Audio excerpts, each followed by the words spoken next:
ஒருத்தரோட நிலைமை தெரியாமல், அவங்க உடல் ரீதியாக அவங்களுக்கு என்ன பிரச்சனை, அவங்க எப்படியெல்லாம் இருக்காங்க, அவங்க என்ன வயசில் உள்ளவங்க, இதெல்லாம் தெரியாமல் பொறுக்கி நாய்ங்க, கேடுகட்ட நாய் அவங்க மேலே மண்ணள்ளி போட்டுச்சுன்னா, ஆண்டவன் அந்த கடவுள் மேலேருந்து பார்த்துட்ருக்காரு பாருங்க, அவர் அவங்க பிள்ளைய மேலேயும் அவங்க மேலேயும் சரியான சாக்கடை அள்ளி ஊற்றுவார். அந்த பிள்ளைய தள்ள அள்ளி வச்சுருவாங்க. நான் ஒரு பத்தினி, இந்த பத்தினியை பற்றி ஒவ்வொரு நாய், ஒவ்வொரு கேடுகட்ட நாய், பொறுக்கி நாய், அந்த நாயை என்னையை தப்பு தப்பாக பேசுது பாருங்கள். அவங்க பிள்ளைய தள்ள அள்ளி வச்சுருவாங்க, அவங்க பிள்ளைய அழிஞ்சிரும், அவங்க பிள்ளைகளுக்கு விடாத வியாதியெல்லாம் வரும், அவங்களுக்கு வராத வியாதியெல்லாம் வரும்.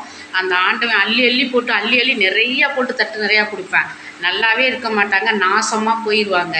இது மாதிரி யாரையாவது ஒரு பெண்களை, ஒரு வயசானவங்களான்னு பார்க்குறது இல்லை, அவங்க சின்ன பிள்ளையா பெரிய பிள்ளைன்னு பார்க்குறது இல்லை, அவங்க ஒருத்தரோட போனால் அவங்களோட சேர்த்து வச்சு பேசுகிறது, அவங்கள பயங்கரமாக அசிங்கமாக பேசுகிறது, இப்படிலாம் உலகத்திலே பேசுகிறாங்க பாருங்கள்.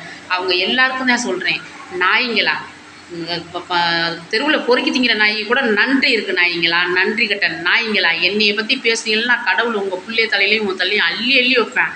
யாரையுமே பேசாதீங்க. அதே மாதிரி பொம்பளைங்களை யாரையுமே பேசாதீங்க நாய்ங்களா.